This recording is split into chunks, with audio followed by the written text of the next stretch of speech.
Good morning, everyone.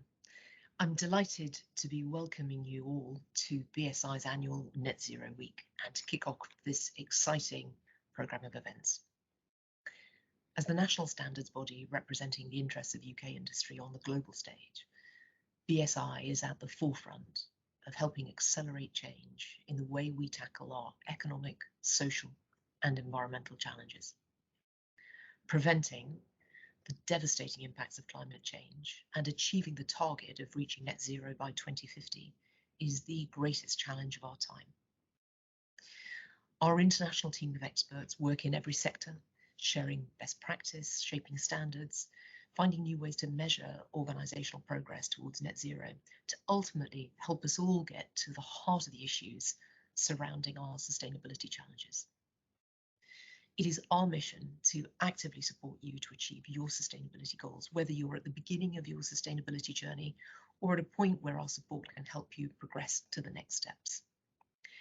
Net Zero Week provides a unique platform to showcase the scope of the work being done across key sectors to meet global carbon emission targets. The series of engaging webinars taking place throughout the week will cover a range of key topics from sustainable finance to net zero in the food supply chain. And through these interactive sessions, we really aim to provide you with the expert knowledge and the latest industry updates to help you reduce carbon emissions and to help encourage you to join us in working towards the UK's ambitious net zero targets. To mark the start of this week, we're also very proud to share our Net Zero Barometer report for 2022. And it provides critical insights into how UK businesses are managing the transition to net zero. Now, based on the results from the survey of 1,000 UK senior decision makers and sustainability professionals, the report highlights that whilst almost half of the respondents are focused on business growth, only 20% are prioritising reducing carbon emissions. Given that time is of the essence, this highlights the extent of the challenge that we're facing. Now, that said, it's not all doom and gloom, and our annual survey also revealed a desire and an optimism, actually, from participants that the UK would achieve its net zero goal. And nearly 3/4 of those surveyed had already set targets to meet net zero. Post COP26, 78% of respondents were more convinced that reaching net zero targets is possible. For further insights into how industry leaders are paving the way for a sustainable future, the BSI Net Zero Barometer Report 2022 is available to access from the link in the Teams chat. Finally, I want to express my thanks to the organisers who've been working tirelessly to ensure the success of this year's Net Zero Week. Thank you to our inspiring speakers for giving up their time to share their insights with us. And thank you to all of you who have registered to participate in these sessions. It really is only through collaborative action that we can pave the way to a sustainable future. Thank you. I'd like to tell you about a partnership we agreed last year with BAZE, the Department for Business, Energy and Industrial Strategy. It came about because we had a new energy management standard due to launch, aimed at small and medium-sized organisations to help them reduce energy consumption and therefore reduce carbon emissions. Now, there's a lot that any organisation can do to support their journey to net zero, but reducing energy usage is a key part of it. I asked BAZE if they'd like to partner with us on the launch of this new standard, knowing the standard would match their aims to support SMEs on their journey to reaching net zero. They were really enthusiastic, so I asked them if they'd like to sponsor some copies so that they could be offered for free download. They agreed they'd sponsor 100,000 copies of the standard. We created a special version of the standard and a guide to using it, and both are available for free download from our website. So if you'd like a copy of our phased approach to energy management standard and a free guide, please visit the website. The link is in the chat, but you can just Google BSI 50005 Energy Management. We have a webinar coming soon, so keep an eye out for that and come along and ask our experts any questions you'd like an answer to. Please do share the link with your members, colleagues and friends so they can see how their organisations can benefit from the standard.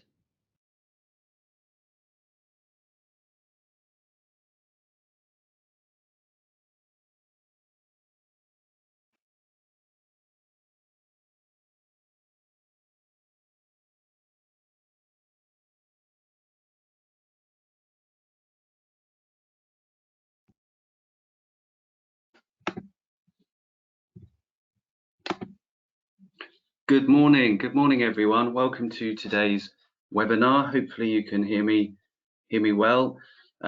This webinar is part of BSI's Net Zero week series of events, and we're going to be discussing electric vehicle charging and hearing from an expert panel on some of the barriers faced in delivering a good consumer experience and the work being done to overcome these. My name is Nick Fleming, Head of Transport and Mobility at BSI and your chair for today.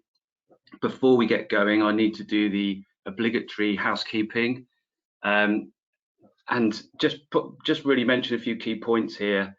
This is a listen-only webinar and it's being recorded.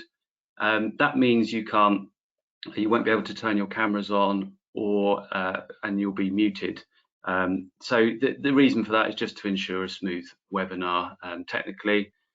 We do though want it to be interactive, and so we welcome your questions via the Q&A function, and you'll be able to find that in the box on the right hand side of your screen. Hopefully the top right hand side you will see the chat function with a small arrow, and you'll be able to leave your questions in there and direct them to our expert panelists. We will be holding a Q&A session towards the end of the webinar, and so submit your questions there and we'll hope to get to them. If you have any technical difficulties at all, please again use your Q&A function to submit any kind of queries or questions there, and our events team will try and respond to those. At the end of the event, we'll ask you to complete a survey, and following that you will receive a copy of all the presentations today and a recording of the webinar. And just finally then, this is a CPD recognised webinar, so if that's of interest to you, please request your certificate via the feedback survey following the webinar. By way of an introduction to the topic, I just wanted to do a little bit of scene setting before introducing our speakers. So most of us recognise electric vehicles as an important part of the jigsaw when it comes to decarbonising our transport sector and lowering emissions from our vehicles as we move away from fossil fuels. If we can move on to the next slide, please. And this is why we need to do that. The impact of road transport in particular on greenhouse gas emissions is significant, and transport itself is the largest carbon emitting sector in the UK, but also in Europe, and it's a major cause of air pollution in our cities, and that impacts not only the environment but also health and well-being. And if you look at the graph on the right hand side, which is from 2019, you'll see the three biggest columns there are all road transport: cars, heavy goods, freight vehicles and vans. And so, you know, cars are a big part of this. The greatest proportion of emissions are coming from cars. And actually, the cars on our roads are older than they've ever been. So we've got an aging population, if you like, of petrol and diesel cars on our road. And this makes that transition away from fossil fuels even more important. So electric vehicles, electrification and e-mobility is all going to be key here to making transport more sustainable. But as we know, there are some barriers we're seeing to the adoption of alternative fueled vehicles, such as electric vehicles, both in terms of private ownership and also commercial ownership, although we are seeing fleets moving a bit more rapidly. So if we can move on to the next slide, please. So the positive news is that sales of EVs are on the rise, and 2021 registrations of full battery electric vehicles were actually almost double that of 2020. And so, you know, we are seeing growth there, and manufacturers are getting behind electric vehicles and committing and investing into their fleets and their electric vehicle range. However, I think it's kind of fair to say the needle's been moving a little bit more slowly than hoped, especially given that, you know, we have the ban on the sale of new petrol and diesel vehicles coming into force in 2030. So at the moment we have around 500,000 full battery electric vehicles on the road, and you know that's about 2% of cars. So we need to do more to move the dial. And there's different reasons why adoption has perhaps been held up. And these range from well-trodden issues such as range anxiety, and that can relate to both the range anxiety in terms of concerns around battery range, but also lack of access to charging. That kind of compounds the challenge there. Price point, we know, is also a barrier, and obviously the price of ownership is seen as a benefit, but the price of purchasing or even leasing an electric vehicle as it currently stands is a lot higher than petrol or diesel vehicles typically. There's issues around confidence in the technology, the value of EVs going forward as assets, and the lifetime of the batteries, etc. And then there's a broader piece around consumer experience, and I think it's probably fair to say that those early adopters of EVs have had mixed experiences in terms of using the public charging network and doing everything from locating charge points to booking and paying for them, to actually using and interacting with the charge points themselves. And accessibility is a really important issue, and we will be talking about that a bit more later today. So how can we accelerate adoption and enable a positive consumer experience? How do we get towards that seamless charging experience? Next slide, please.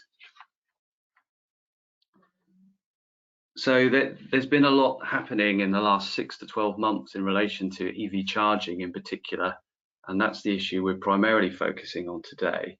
The CMA, the Competition and Market Authority study that was commissioned by the government last year, and more recently the report by Which, has highlighted some of the barriers and challenges around using the EV charging infrastructure, and we'll be hearing about more of these this morning. And I think what both of those pieces of work do is point towards the need to consider this problem holistically, and also the solution holistically, and thinking about that end-to-end customer journey of using the EV public charging infrastructure.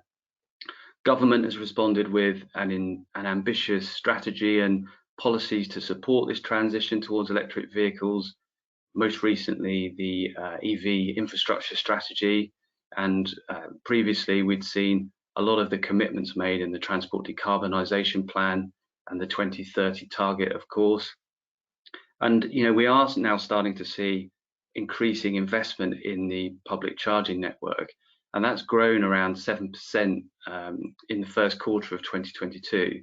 So that's starting to happen more rapidly, and I think we've all probably as consumers started to notice that as well. More public charging on streets, and also at forecourts and service stations, etc. So as much as we're seeing that good work happening, there's still a lot more to do in terms of ramping up our charging infrastructure, looking at those barriers to positive user experience. These range from accessibility, as I said, which we'll be talking about today, to improving the flow of real-time data to support booking and payments, and more broadly the availability of charge points and being able to locate and identify charge points. So there's much more to do there. And next slide, please. And standards are going to play an important role here as well, and in fact they already are. Standards support different types of charging, ensuring that EV charge points are safe, have a level of interoperability in terms of plugs and sockets and connectors, although arguably there's more that could be done here to improve interoperability. Standards play an important role in supporting the information exchange between charge points and vehicles, the communications protocols for CCS charging, for instance. And we're also seeing increasing standards around charge point design to ensure that they are accessible to all users. And this brings us on to BAZE 1899, which is a new standard being developed by BSI, Motability, and OZEV. It's the first accessible charging standard. BAZE 1899 is currently at public consultation, and we'll be providing a link into the chat for that today, so you can go and look at it and provide some comments. So today's webinar will be unpacking some of these issues, but with a real focus on the availability and accessibility of the public charging network. And we'll spotlight some of the work underway to help address barriers to adoption of EVs and accelerating our public charging infrastructure to help ensure that owning and using an EV is a more attractive and practical proposition for consumers. So to help navigate this tricky topic, we've got 4 excellent speakers to help us do this. And if we can move on to the next slide, please. I'd like to introduce our 4 speakers. So really pleased to say we're going to be joined by Justin McMullen. Justin is Principal Policy Advisor at which is the not-for-profit consumer body.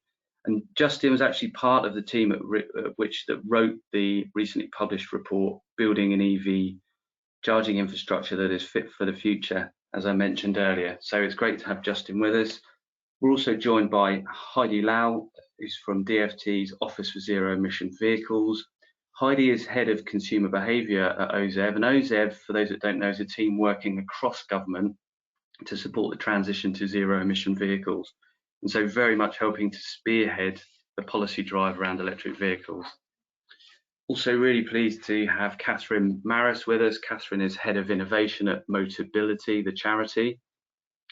Catherine and Motability have been leading some really important work to bring the subject of accessibility to the fore in relation to EV charging and electric vehicle use. And as I mentioned, Motability are a co-sponsor with OZEV and DFT on the new accessible EV charging standard that we'll touch upon later. Finally, really pleased to have Kim Smith, Head of Smart Mobility at DG Cities, who'll be telling us about the work that DG Cities have been doing in support of rural adoption of EVs, including an exciting project they're working on at the moment called the Rural Electric Mobility Enabler, or REMI. We will hear from each of our speakers in turn, and then we'll move into the Q&A session that will form the final part of the webinar. So, as I mentioned, as you hear each of our speakers, please feel free to share your questions in the questions feature, Q&A feature in the box to the right of your screen, and hopefully we'll get to a good number of those questions at the back end of the webinar. So I'd like now to hand over to our first speaker, who is Justin McMullen from which. The last few months have seen a launch of a number of reports, including the reports by which that really, I think, pull out the kind of the good, the bad, and the unhelpful when it comes to EV charging and the state of the current UK charging network. So hot on the heels of the CMA market study, which published their report, Building an Electric Vehicle Charging Infrastructure that is Fit for the Future. That was back in February of this year. And Justin is going to provide a bit more detail on that for us now. So over to you, Justin. Thank you, and thank you very much to BSI as well for organising this event and inviting me to talk about Which's recent report on the electric vehicle charging infrastructure. I wanted to start with a little bit of background as to why we decided to work on EVs and in particular on the public charging infrastructure. Up until quite recently, the transition to net zero has had a fairly limited impact on consumers, as most of the reductions that the UK has achieved have been managed through the way that we generate energy and changes in production. However, the next phase will have a much greater impact on consumers, and the transition to EVs is a really good example of this. As we've heard, road transport is really important in terms of emissions. Major changes are certainly coming down the road, if you'll forgive the pun, as a result of changes in government policy. And even with a reduction in car use, it's still likely that these changes are going to affect a very large number of consumers. Currently, about 77% of UK households own a car. Obviously, with any change, there is the potential for detriment for consumers to suffer harm as a result of the change. However, we also see these changes as a real opportunity. a chance to improve on what we have now and for consumers to benefit from the changes. Just for example, our surveys already show that drivers really like driving EVs. Our consumer satisfaction surveys show that already EVs are scoring higher than petrol and diesel cars. Generally, EVs have lower running costs, both in terms of charging, but also in terms of service costs. And potentially, although this is the subject of this session, EVs are also potentially more convenient to refuel.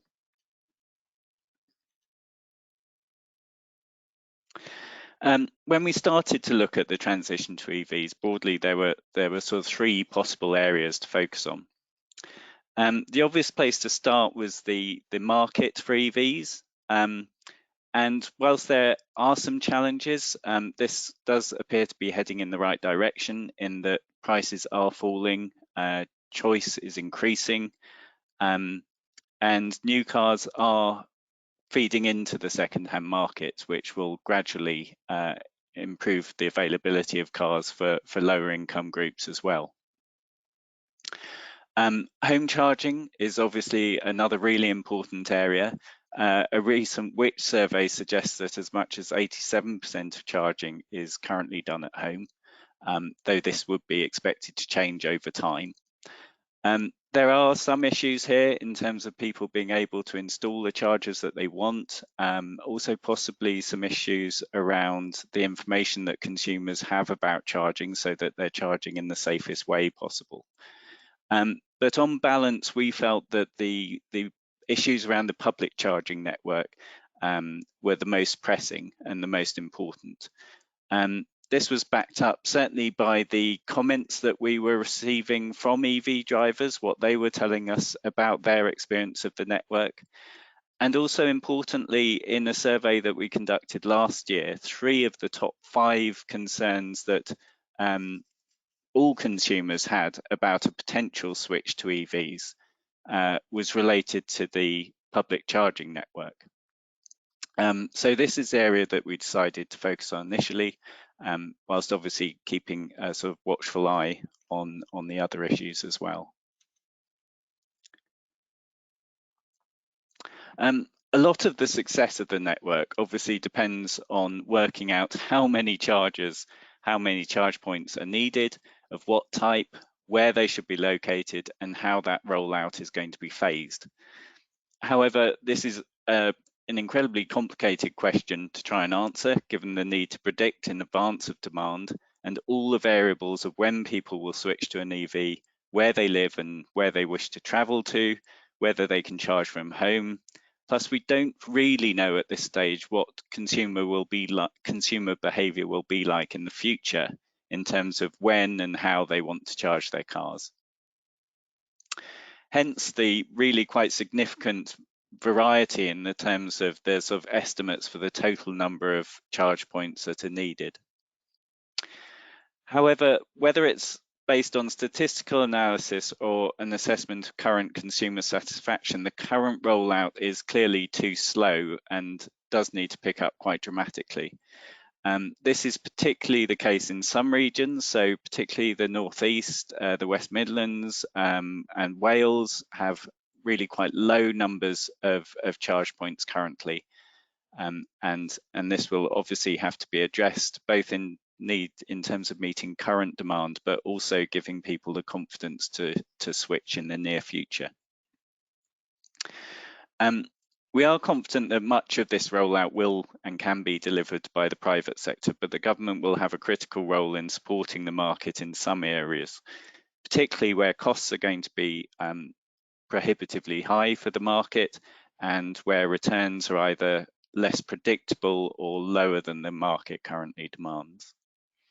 In our report, we have also highlighted the really important role that local authorities will play, and the varying capacity and engagement of local authorities might go some way to explaining why there is currently the sort of different level in the rollout around the countries.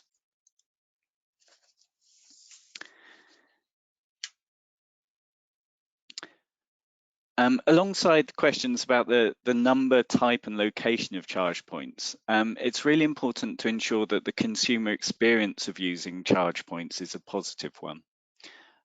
In our report, we highlight a number of different issues, but I just want to run through a few of them today. Firstly, reliability, which is obviously a really critical issue. There's obviously very little point in expanding the coverage of the network if the chargers themselves aren't working. And poor reliability of the network is something you often hear about when talking to EV drivers. A recent Competition and Markets Authority report suggests that 1 in 25 charge points and 1 in 10 if you're talking about rapid chargers are not working at any one time. Of course, this is a relatively new network, but poor reliability is hugely frustrating for EV drivers and is also the sort of issue that concerns potential EV drivers who are considering switching. Fortunately, this is something that the government has recognised, and we were really pleased that the government consultation response has proposed a standard of 99% reliability. And we hope this will be applied to both rapids and on-street chargers as well. And we look forward to hearing more about that in the future. Payment methods is another issue that consumers often raise with us when they're talking about the public charging network. This is particularly frustrating for consumers because of the sort of plethora of different payment methods that are currently required at charge points. Most people's preferred way of paying would be simply to sort of tap and pay with a bank card, but only 9% of charge points currently offer that option. And as the quote on the slide reflects, consumers currently have to have a real mixture of different apps or cards in order to use different charge points. In addition, there can also be considerable variation in the price for charging an EV, considerably more than we're used to experiencing with petrol and diesel. Comparable pricing should be a sort of a basic requirement in any market, but it's even more so given these differences and differences in the sort of prices that consumers might be paying. Again, the government's plans in this area are definitely heading in the right direction. Mandating a single pricing metric is very positive, so pence per kilowatt hour. That's certainly what we would have recommended, so that's great to hear. And proposals in relation to payment methods, including roaming, certainly look good, but we're keen to understand exactly how these will work and if the roaming solution will be as straightforward for consumers as it could be.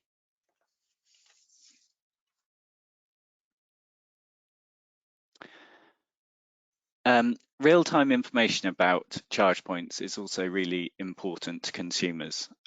Whether EV drivers are on a longer trip or they're particularly low on charge, knowing where the next charger is, whether it's available, whether it's suitable for their car becomes really important.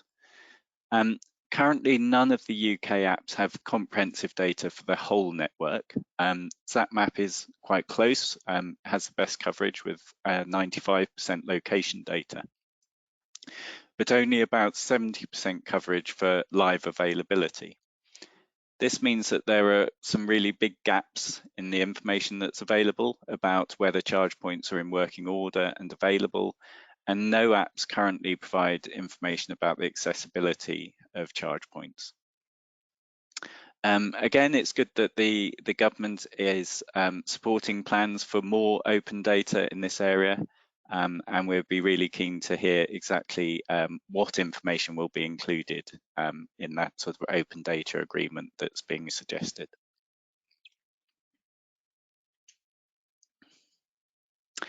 I also wanted to mention complaint handling and redress. The number of complaints relating to EVs or the number of disputes relating to EVs is currently quite low. However, that seems to be largely related to the small number of EVs on the road currently. and it's likely to increase as the number of EVs increases. There are also particular issues with the public charging network that suggest that initially, at least, there might be a higher number of complaints or disputes. Firstly, simply consumers are unfamiliar with this sort of technology, with the products and services that are being offered, and that can lead to sort of misunderstandings or confusion about how to use them. There is quite a lot of bundling of services in this area, so consumers might be confused about which company is responsible for handling a dispute.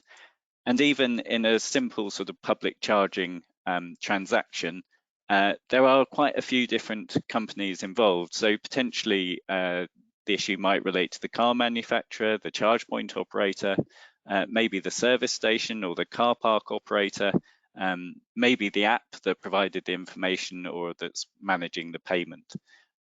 So there is potential for quite a bit of confusion.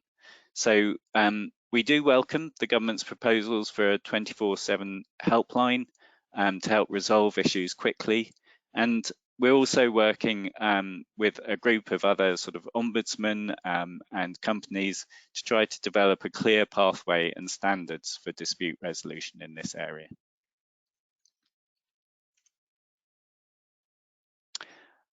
Finally, most of the points I have raised will be relevant to many, if not all, EV drivers. However, it's really important and worth considering the needs of specific groups of consumers. I know later in this webinar, we're going to hear about some specific groups, but one particularly large group that have somewhat different needs are the 8 million plus households that don't have access to off-street parking. And therefore, they won't have the same access to home charging, which is, in most cases, the most convenient and cheapest way to charge an EV. Many of these households might not require a car or might not require a car in the future. But for the success of the rollout and to enable all consumers to benefit from the potential that EVs offer, it is important that these different circumstances and needs are thought through and addressed. So currently, there are lots of different proposals and initiatives from on-street parking to ways in which people without off-street parking can still use their current energy provider. But questions around convenience and cost and ensuring they can get the best deal possible are really important given the sheer numbers of people involved.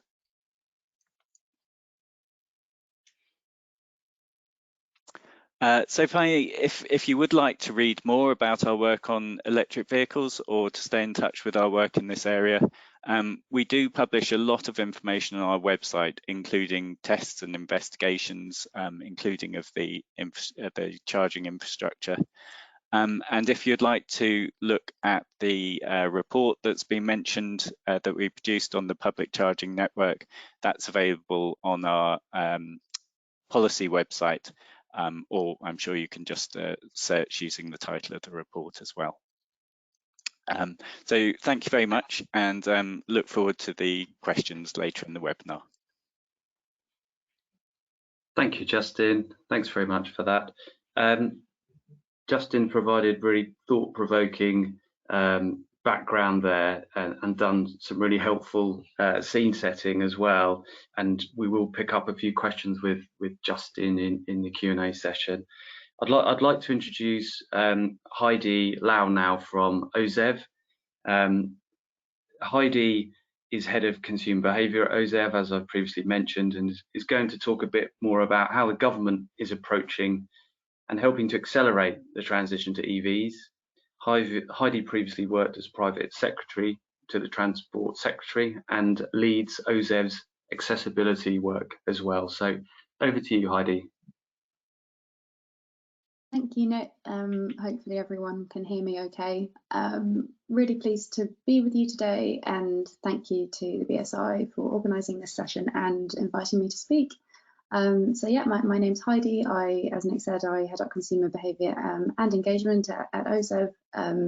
For those of you not aware, OZEV is a joint unit between the Department for Transport and the Department for Business, Energy and Industrial Strategy, and we are working, as the name suggests, to deliver the transition to zero emission vehicles. Just a bit about OZEV's remit. So we're trying to achieve this transition across the 3 principal strands of policy. So that the first of which is developing strategies, second of which is the provision of grant funding, and then the third is amending and building new regulations as needed. Our remit is light vehicles, so we don't do all types of zero emission vehicles, we just do cars and vans. But there are sort of whole separate teams at the Department for Transport dealing with decarbonisation of HGVs and micro-mobility policy, so e-bikes, e-scooters and the like. So I'm just going to talk about cars and vans today. My work is focused on improving the consumer experience of owning and driving an EV, with a particular emphasis on the barriers that are faced by vulnerable consumers, which I will come on to. Just going to change the slide. Okay, cool. So in terms of what I'm going to cover today, I think my main objective is not to repeat too much of what's already been said, which very much aligns with some of the content of my presentation. But I'm going to start off by putting the EV consumer experience in a bit of wider policy context. I'll then introduce our hot off the press EV infrastructure strategy, which came out at the end of March. I'll then move on to some of the priority areas that we're looking at to improve the consumer experience, in particular of public charging. Justin's already touched on a lot of this, but I'll just try to fill in some of the gaps there. I'll then come on to some emerging policy areas that we're keeping an eye on. And as I say, the focus of my talk today is going to be on charging infrastructure, and especially public charging infrastructure, as that's where arguably the biggest sort of policy challenge lies, and it's the focus of current government intervention. That having been said, we're also keeping a close eye on some of the challenges attached to sort of vehicle uptake and on the home charging side, which have also already been touched upon. Well, so what's the wider context? So yeah, again, this has already been mentioned, but just to recap, you know, the UK has a legally binding target of reaching net zero greenhouse gas emissions by 2050, and transport has a huge role to play there. So, and particularly road transport, as Nick was saying at the top. So, transport's one of the largest contributors to greenhouse gas emissions. Nearly a quarter of total greenhouse gas contributions in 2019 were from road transport alone. So, we need to decarbonise road transport, and we need to do so quickly. So, underpinning that idea is our flagship phase-out date policy. So new petrol and diesel cars and vans are going to be phased out by 2030, and then by 2035, all new cars and vans will need to be zero emission at the tailpipe. The phase-out dates were announced by the Prime Minister in 2019, and things seem to be ticking along, although obviously still challenges, which I'll come on to. So in terms of the sort of current state of play, state of the market, as I say, the transition to EVs is ticking along and picking up. I've put some of the sort of key stats on screen here. So last year, over 1 in 6 new cars sold had a plug. So either full, so pure BEV or plug-in hybrid. Over 750,000 plug-in vehicles have been sold in the UK since 2010. We're seeing the market for more affordable zero-emission cars growing pretty quickly. So there are currently 24 EV car models priced under £32,000, which is still expensive, admittedly, but that's compared to just 15 just a year ago. So things are progressing quite quickly. And it's also worth saying that the running costs of running an EV are in many cases quite competitive compared to petrol and diesel. So when thinking about the total cost of ownership, that can be recouped according to the latest data in as little as 4 years in some cases, depending on mileage and sort of consumer behaviour. And then alongside the progress we're seeing in the vehicle market, we're seeing more and more public charge points go on stream. So last year, the total number of public charge points went up by over 1/3. rapid charge points increasing almost by as much on the public network. So hundreds of new chargers are going in each month to UK's roads. We're also seeing, electric forecourts popping up. There was one announced launched, I should say, just last week in Norwich. And then alongside all of that, we're seeing purchasing intention among consumers sort of picking up. So more and more people are considering switching to an EV as their next car, which is great to see. Having said all of that, the market's still at a relatively early stage, and we recognise there's still a lot to do to prepare for 2030, and we're working really closely with industry and consumer groups and others on trying to achieve that. And as has already been mentioned, consumer confidence is going to be one of the key nuts to crack as we progress towards 2030. Okay, so moving on to our infrastructure strategy. So as I say, this came out at the end of March. It's available on gov.uk if you just search for EV infrastructure strategy. So recalling the consumer confidence point, so as we see it and has already been touched upon, a charging infrastructure network that's fit for purpose will be absolutely vital to EV technology being seen as viable by the mass market, so in other words, your everyday consumer. And what that means is we really need to accelerate the rollout of a world-class charging network.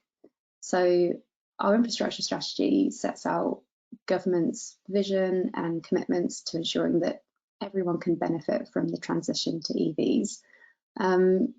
Some of the key kind of headlines or takeaways are on screen, but just in summary, we want to ensure that everyone has reliable, convenient access to public charging wherever they live or drive.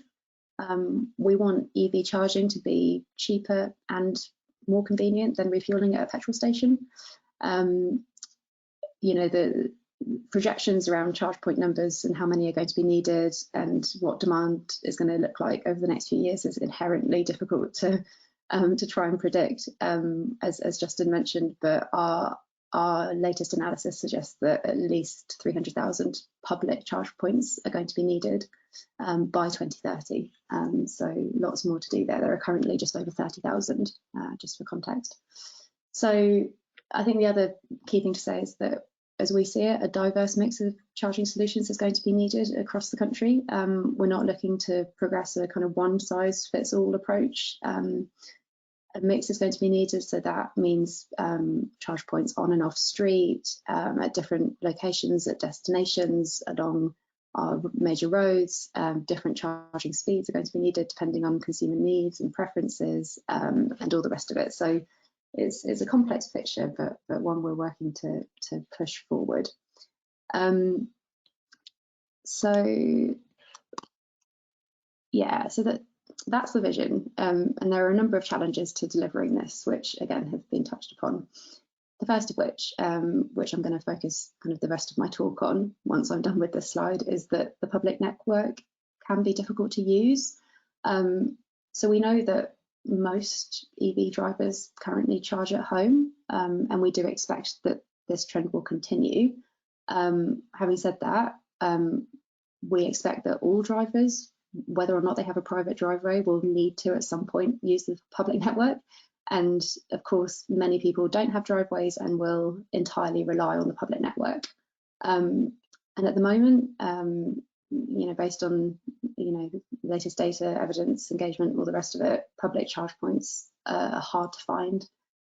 They're too often unreliable, and it can be difficult to pay for your charge. So those are some of the key challenges. And then there are sort of two other, key challenges that we've identified in the infrastructure strategy. So, parts of the UK are being left behind in charge point rollout and EV transition. And that's for a number of different reasons. Local leadership can be quite mixed, and then access to local on-street charging outside of London is very patchy. So that's a challenge. And then the final challenge on this slide is sort of charging for long journeys. So again, this has been mentioned, but the offer at many motorway service stations is currently quite poor. Again, that's for various reasons that I won't go into in too much detail, but connecting new charge points at motorway service stations can be slow and quite costly. And we do need to see more public charge points for people topping up on long journeys and stopping at service stations, or those who are driving for work purposes. So in terms of where we're focusing our intervention, it's very much on improving that local public charging offer to consumers and improving provision of en route charging. So we're levelling up the provision of local public charge points, including a £500 million infrastructure package, which has just been announced. And we're also consulting on actually placing obligations on local authorities to develop charging plans. Local authorities have a really big role to play in rolling out charging infrastructure, and we engage really closely with them, and we're seeking to just kind of make the picture a bit less patchy over the next few years. That's going to be really important to make sure that provision is consistent across the country, and responds and is installed ahead of need, I should say, as well, to increase the offer to consumers. We're also regulating to introduce minimum requirements for public charge points, which I'll come on to in a second in more detail. And we've also launched a £10 million pilot for local authorities to apply for ambitious charge point projects, which is, again, part of our work engaging with local authorities. We're also going to deliver a £950 million rapid charging fund, which will help with the rollout along the rapid charging network on major roads, so essentially service stations. On the sort of destinations, so work, supermarkets, places like that, and home charging side of things, those markets are doing a bit better as we see it. So we're planning to encourage all parts of those markets to thrive by setting minimum requirements where needed and by addressing some of the sort of practical barriers to roll out. But as I say, the focus of our intervention is going to be on local public charging and en route. So that was a sort of whistle-stop tour of the infrastructure strategy. I'm now going to quickly move on to some of the targeted work we're doing to improve the consumer experience at public charge points. So on this slide, we have what we call the consumer journey of public charging, and highlighted on the slide are some of the key issues or pain points, as they're sometimes called, that EV drivers can face at each stage of the sort of charging journey. So again, some of this has already been touched on, and I think a lot of it will be familiar to those listening, so I won't linger too long. I think the key takeaway is that the charging landscape it can be complex and confusing for drivers, and ultimately kind of undermine confidence in the network, which can in turn deter people from switching, and undermine the sort of wider policy objective that we have of transitioning to EVs by 2030. I think the other thing to mention is that it's important not to see drivers as a homogenous group with identical needs. We're very live to the fact that different drivers have different needs. In particular, we know that there are specific issues affecting disabled people who drive EVs and experience issues with charging, which we're working with BSI and Motability on in development of these new standards, which Catherine will come on to in more detail later in the presentation. So that's the consumer journey. And then in terms of what government's doing to try and address some of those key challenges on the public charging network, the biggest sort of set piece, again, this has been touched upon, is our new consumer experience regulations. So we published our government response to a consultation on a range of different proposals in 2021, and we published our response at the end of March as well, alongside the infrastructure strategy. And essentially what these regs will do is set minimum baseline requirements for a positive consumer experience for those charging on the public network. I'll come onto this in more detail in a second, but that's the sort of big set piece that we're working to implement at the moment. We recognise that we might need to intervene again in the coming years as the market develops and regulatory gaps emerge. So that's something that we're keeping an eye on. We consulted last autumn on future-proofing for consumer protections. So touching on some of the issues that Justin raised in his presentation. And we're also looking at future-proofing accessible, inclusive charge point design to address the needs of disabled users and just provide an inclusive experience for everyone, basically. And then we're working on these new standards, which I've already mentioned and which Catherine will explore in a bit more detail. So quickly on the consumer experience consultation, we consulted in 4 different areas, standardising payment methods to make payment as smooth and kind of hassle-free as in other transactions, regardless of who the charge point operator is. We consulted on mandating a single payment metric so that consumers can compare the price across different networks. And we consulted on opening up public EV charge point data to help consumers easily locate the right charge point for their needs. And finally, on the reliability side, so we consulted on improving overall reliability of the network so that consumers can feel confident that charge points are working as they expect them to be. So that's what we consulted on. We announced our final policies at the end of March, as I say. There's quite a lot of detail on this slide, and I'm not going to go through it all because I don't have time. But you know, this is essentially the summary of all of the different regulations that we're going to be bringing in. We are going to be introducing baseline requirements in all the areas that we consulted on. Lead times for these regs being enforced slightly vary, but they're going to take effect from between 1 and 2 years after legislation is laid in Parliament, which is due to happen later in the year. So this is coming fairly soon, and we expect we'll kind of set those baselines. Industry will need to improve the offer to consumers as a result of these regs, and we hope to see things improve on the consumer experience side as a result. So I won't linger too much on that, but happy to answer any questions that people have. And then finally, I was just going to touch on a few areas where we're exploring further action. So through the consumer experience work stream, the consultation last year that we had thousands of responses to, it was very well responded to, that one. There's other emerging evidence out there that's coming through. We're doing some user research, and just through our regular engagement, we've identified a few areas that can provide a negative consumer experience on top of the ones that we're introducing regulations to address. These are listed here. So consumer protections I've already mentioned, inclusive charge point design I've mentioned, and then in addition, there's issues like weatherproofing, lighting, providing a safe charging experience, that sort of thing. It may be that we need to intervene to improve the signage offer, which is an issue that comes quite a lot. So yeah, we're looking at all of this as part of our wider policy development programme and considering whether intervention will be needed in future.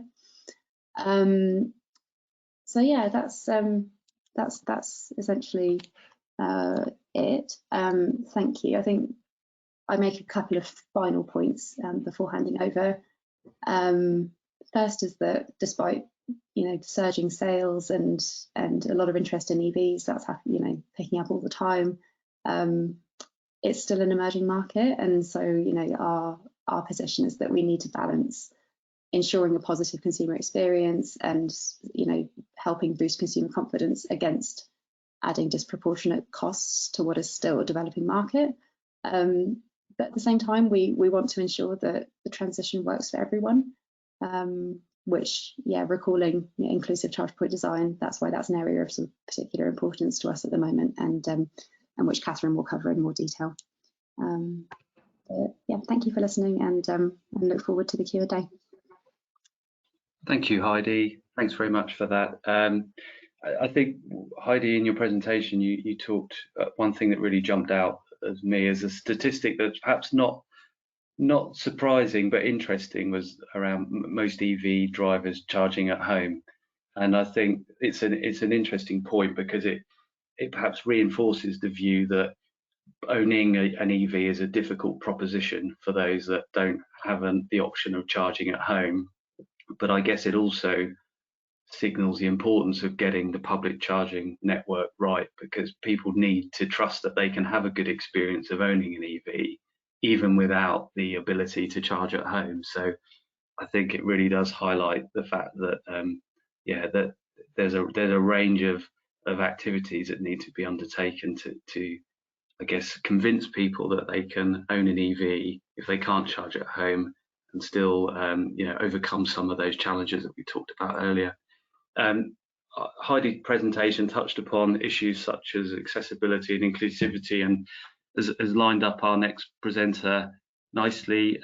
While increasing the number of charge points on the network may benefit user experience, as indicated, for some the issues of accessibility can be as if not more challenging. So I'd like to introduce Catherine Maris now to elaborate on these points. Catherine heads up Innovation at Motability, the national disability charity, and in her role oversees sector research on disability and transport, and is leading Motability's work to make electric vehicle charging more accessible for drivers, passengers and pedestrians. And these are important distinctions, as we'll find out. So over to you, Catherine. Hi everyone, thanks so much Nick and Heidi for the introduction. I'm really pleased to be speaking today and sharing some insights hopefully with you all. So I'm just going to see if I can move my slides, see if that works. There we go. So today I'm going to be talking about accessible electric vehicle charging. Why is it so important? Who's affected? And what are potential solutions to make charging more accessible and more inclusive? And really excitingly, I'm going to be talking to you as well about our work on BAZE 1899 on accessible EV charging. So first question, again, just going to cover in a high level of detail, why does EV charging and particularly public charging need to be accessible? I think people are always surprised when I mention kind of the scale of people in the United Kingdom who might have slightly different requirements when it comes to charging. So 1 in 5 people in the UK report a disability. So that's 20% of the population. That's millions of people who report a disability who, again, might have slightly different infrastructure requirements than non-disabled people. We did a report with Ricardo Consulting back in 2020. We looked at housing data, we looked at disability data, we looked at blue badge data, and we were able to come up with an estimate of the number of UK drivers or passengers with a disability by 2035. And that was estimated at 2.7 million people. So this is a lot of people we're talking about who are going to be on the roads using EVs in the near future, and they need the infrastructure to work for them. The other interesting statistic is that we looked at, again, who kind of had access to a driveway and who's going to be able to charge at home in the future. We found that half of those 2.7 million people, so nearly 1.4 million people in the UK, would be reliant on public charging. So again, it really emphasizes how important it is that the public charging network in particular is designed in an inclusive and accessible way. So that's a really important point to emphasize. The other thing we realized through our research and through our stakeholder engagement, a lot of the conversations we've been having with industry, is how important it is to avoid expensive retrofitting.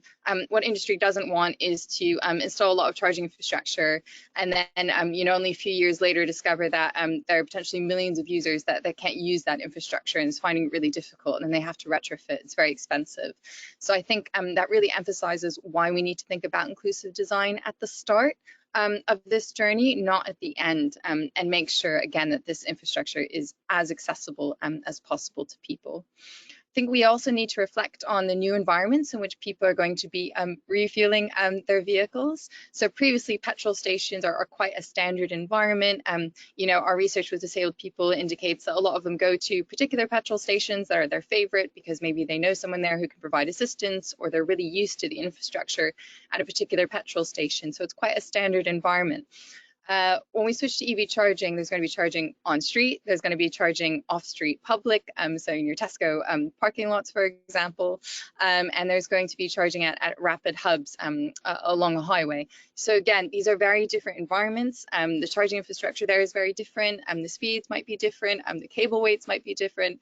This is a lot for a consumer to navigate, and again, each of those environments has different accessibility considerations and requirements. So it's really worth us spending the time now to get that right and to think about that. And I guess, you know, I've spoken about the commercial points about why we need to do this now and avoid costs, and kind of the scale point as well from the market perspective of why we need to make sure this large group of people is included. But I think it's also good to call out, it's the right thing to do. We want to be an inclusive society. We want to be an accessible society. We don't want anyone to be left behind in the transition to electric vehicles. So that's why we're putting such a focus now on accessible EV charging. Sorry, just trying to move my slide. There we go. So what are some of the key public charging challenges? So you see kind of a photo there we took at an EV charging site demonstrating one particular issue that a consumer may face. But I'm just speaking about the actual charge point itself. We know that some charge points aren't at a very accessible height. Some, for example, are too low. Maybe they pop up just, you know, below the curb and they don't come any higher. And that's really difficult for some people maybe to bend down, be able to reach that charge point. We know that some are too high, so if you're in a seated wheelchair position, it might be really difficult to reach. So that's one issue. We know space around the charge point is also a massive challenge. We know that sometimes, you know, the charge point is too close to the curb or too far away from the curb, and again makes it difficult maybe for someone using a wheelchair or particular mobility aids to be able to access that charge point. We've also heard feedback about interfaces that aren't very clear, to be honest. It's unclear, you know, when you plug in, when it's actually started to charge, and when you're supposed to unplug, when at what point, you know, you pay. So that's something to think about that I think not only improves the experience for disabled consumers, but also would improve the experience for everybody using a charge point. Heavy cables, again, is something that comes up a lot. Again, in the research that we've done and we've seen others do, we've had a lot of people feedback about how difficult it is to lift some cables, particularly rapid charging cables. They need to have better cable management systems. You know, we saw one disabled person who we were doing some user testing with at a charge point. He was a wheelchair user, and he was finding the cable really heavy and difficult to manage, so he wrapped it around his neck while seated in his wheelchair and then wheeled over to the charge point, and that's just a nightmare scenario from a safety perspective. So we really have to think about cable management. We've also seen that connectors can be difficult to attach for people with dexterity impairments. So again, that's something that we really need to reflect on. So that's just the charge point itself, but then there's also, you know, built environments that aren't very accessible or inclusive. We know that sometimes there isn't a lot of signage about where exactly a charge point is located. Say you drive into a parking lot and the charge point's at the very far end, and there isn't signage that kind of adequately points that out. There's lack of clear and consistent language, again, about exactly what you should be doing to charge. There's a lot of kind of jargon in the EV space that not everyone will be familiar with. We've seen classic issues of kind of not enough space around the vehicle, and this is a general parking challenge for a lot of disabled consumers, where they may have equipment that they need to take out of the boot. They may need a little bit more space on the side of the vehicle, again, if they're using a mobility aid or getting into a wheelchair, and that charging bays don't always adequately allow for this space.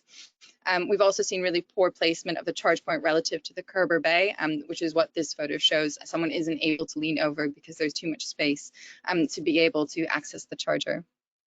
More generally, we've seen that it's not great if charge points are uncovered. Obviously, not every charge point will be able to be covered, depending on kind of the context it's in. You know, on street, for example, that'd be quite difficult.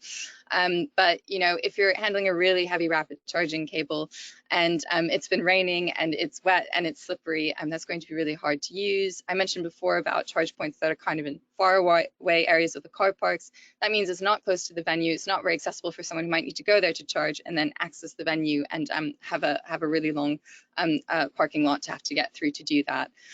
Seen that disabled people fed back to us through our research again that they're concerned about lack of CCTV or lighting and feeling unsafe or potentially kind of vulnerable in these environments. So that's something we definitely need to think about. Crosses over with the women's safety agenda as well, which I know a lot of people have been speaking about in this space.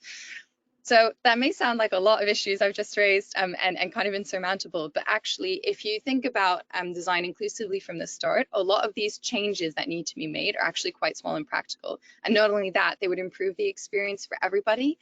So again, being able to define requirements and say from the start, how are you going to design a charge point? How are you going to lay it out relative to a charging bay? And being able to have that guidance and those requirements from the start is really important to have that inclusive experience and doesn't result in kind of a huge amount of substantial changes. Just moving to the next slide. So what is the work that we've been doing to date on this issue? So, Heidi mentioned a lot of this previously in her presentation, but there was the consumer experience consultation, which kind of had a section on accessibility and asked people to feedback, again, what they thought requirements should be. There's the recent Future of Transport Regulatory Review, which again kind of asked about the accessible EV charging standard that we're sponsoring and for views. There's the EV infrastructure strategy and kind of, there's the Welsh infrastructure strategy that again have kind of put in different considerations about accessibility. There is a charge point design project that OZEV sponsored, and there's work on kind of the open data standard, which is considering, should charge point providers be providing accessibility information as well, that kind of data to consumers. One thing we've been doing since 2020 is we've been working with another disability charity called Designability. They're experts again in design for disabled people. We've been working with them on a 1.5 year long project on user engagement and design. That's been really fantastic because with them, we've engaged with hundreds of disabled people all across the country via surveys, via in-person testing. And we've really been able to learn what exactly are the requirements that people need to be able to charge successfully, representing different impairment groups, different disability types. So we made sure that we knew exactly what worked for people, what are the changes that we could make that would work for most disabled consumers when accessing EV charging infrastructure. That resulted in a user engagement report that I'll share the link to later, but again, that's on our website, and it's probably a useful read for many of you on this call if you want to see some photos and some really practical demonstrations of the issues that we're talking about and potentially how they could be solved. We're also working with them on some kind of design concepts, so nothing actually kind of built or manufactured in the real world, but just how could you kind of take some of those requirements and turn them into best practice designs that charge point providers could implement. Those will be published sometime this summer or autumn online for free so that anyone can access them and download those design blueprints and use them to inform work they're doing in this space. We've also had a lot of workshops with disability charities and disabled people's organizations to get their views so they can feedback from the people that they represent about the change they'd like to see in this space. And we've done extensive engagement and awareness raising with industry and industry bodies. So I think that's been really helpful to raise awareness and just make sure everyone in industry knows that this is an issue they should be thinking about and prioritizing in the years to come.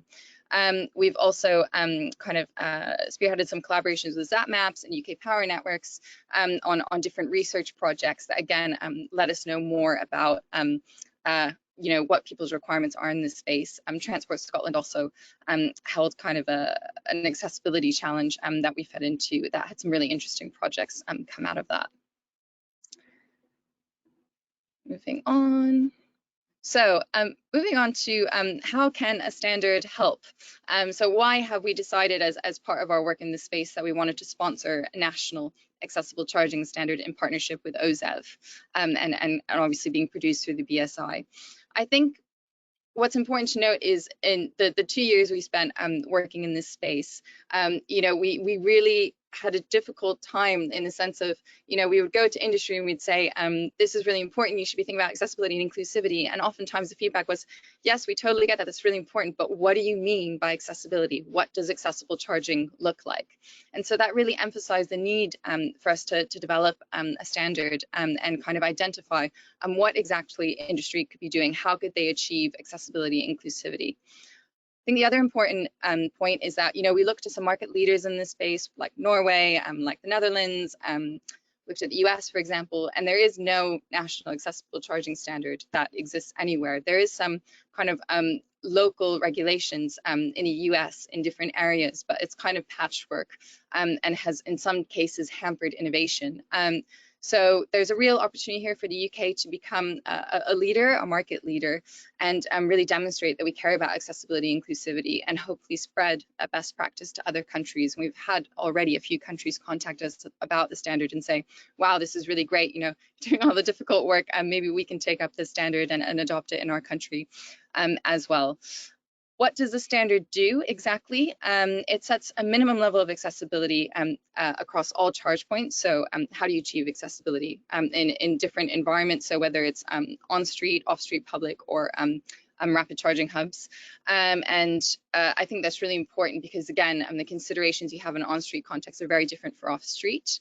The standard also identifies settings in which more enhanced accessibility can be deployed. And there's a lot of informative annexes on best practice if people want to go beyond the kind of standard which sets that minimum.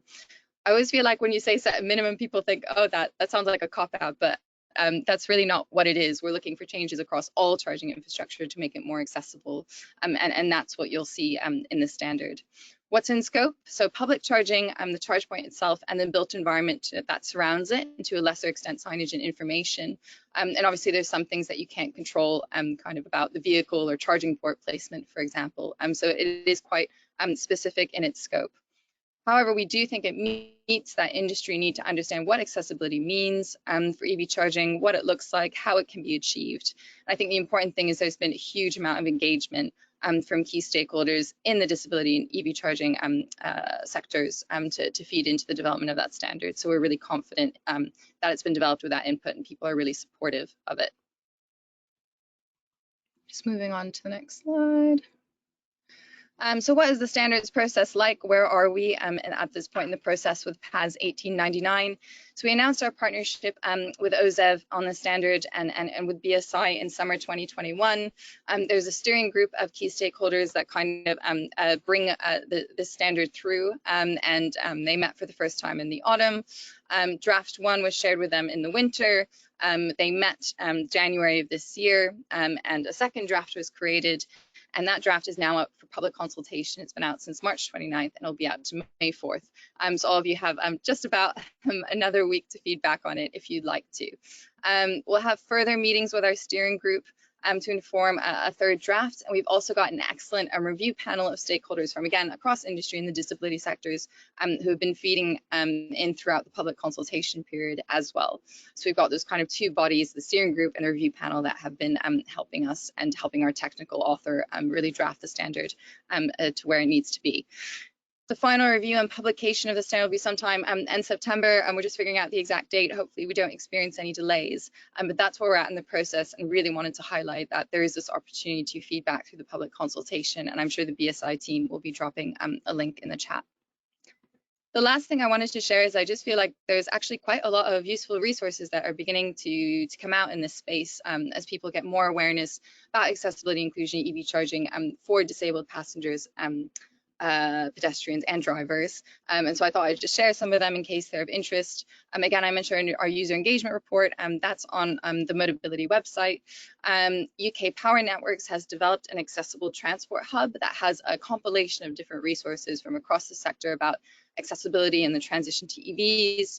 They also have an open data portal that I think allows you to use blue badge data to kind of estimate, you know, the potential requirement in an area when it comes to EV charging. I mean, I've gotten that slightly wrong, but it's really interesting to take a look. There's a design kind of consultancy and company called Urban Foresight doing some fantastic work in this space. They've released some guidance on their work with Plymouth Council, and they're learning about accessible EV charging. I would encourage you to look at that. And SSEN has also released a report called Equal EV on generally how the transition to electric vehicles can be made more equal and accessible. So again, would encourage everyone to take a look at those resources. And I just want to say finally, thank you, and do drop me a line if there's anything during this presentation you wanted to follow up on or ask questions about, or if you have an interest in this space. Thanks so much. Thank you, Catherine. Fantastic presentation. And as you said, we will be dropping a link to the draft version of the standard in the chat shortly. You talked, Catherine, about engagement there, and I wondered what's your view on the kind of response you've seen to the development of the standard from charge point manufacturers and operators? Do you feel accessibility is something that's high on their agenda? Yeah, to be honest, sometimes you go into this a bit worried that maybe people won't prioritize it or take it seriously. But I've been really impressed by how seriously some charge point providers have taken this. Some of you will see online, some of them have kind of posted photos or videos of kind of accessible EV charging bays that they've started to test and develop. We are getting the indication that several large major charge point providers in this country have made positive noise about taking up the standard once it's finalized, and they've been inputting into it throughout. We haven't reached everyone, and not everyone is engaged, but I'd say we have a really good level of engagement. There's always more that we can do, but I think industry is broadly supportive of this, which is really important to us. No, that's great, and I can see that that we have a few questions that we can pick up in the Q&A about the standard specifically. So that's fantastic. And I'd like now to move on to our final speaker before the Q&A session. As indicated throughout this webinar, we've talked about the need to think about both the urban and the rural environment when it comes to EV charging. And so I'm really pleased now to introduce Kim Smith, who's Head of Smart Mobility at DG Cities. And Kim and DG Cities have been doing a lot of work to support sustainable transport in a range of settings, including the rural environment. And one such project is the Rural Electric Mobility Enabler, the REMI project, and that's looking at growing EV use in rural areas and some of the clever solutions to help overcome this challenge. So Kim's going to provide a bit more on that for us now, and I'll hand over to Kim. Thank you, Kim. Thanks, Nick, and thanks to BSI for inviting me along this morning, and also to the other speakers. Really interesting presentations, and I think some of the things I'm going to say will actually echo some of the things you've already said, but maybe in a slightly different way. We're coming at the problem of access from a different sort of way, from the problems of rural residents and visitors to rural areas. For them, access is not so much about how the charge points are used, more about the total lack of charge points. I work for an organisation called DG Cities. We work across a number of different disciplines. My particular specialism is in transport. We were set up in 2015 by the Royal Borough of Greenwich, initially to help them try and solve the conundrum that they were having with the move from a sort of manufacturing economy. The Royal Arsenal was the biggest factory in the UK, to a digital economy. We broadened out from that fairly quickly, and now we cover a lot of different disciplines: mobility, sustainability, connectivity, behavioural science. And although we're owned by the Royal Borough of Greenwich, we aren't funded by them. We work as a consultancy and research and training organisation. So we actually take on consultancy work, external commissions. We work on innovation and research projects, both European and UK. And we are actually commissioned by the Royal Borough of Greenwich to do different work for them on a tender basis. So, for example, we're looking at heat pumps, we're looking at the transition of their fleet to electrics, a lot of different work streams. The project I want to talk to you about today is actually a research one, which was funded by Innovate UK. As Nick says, REMI was to actually look at the challenges of rural charging.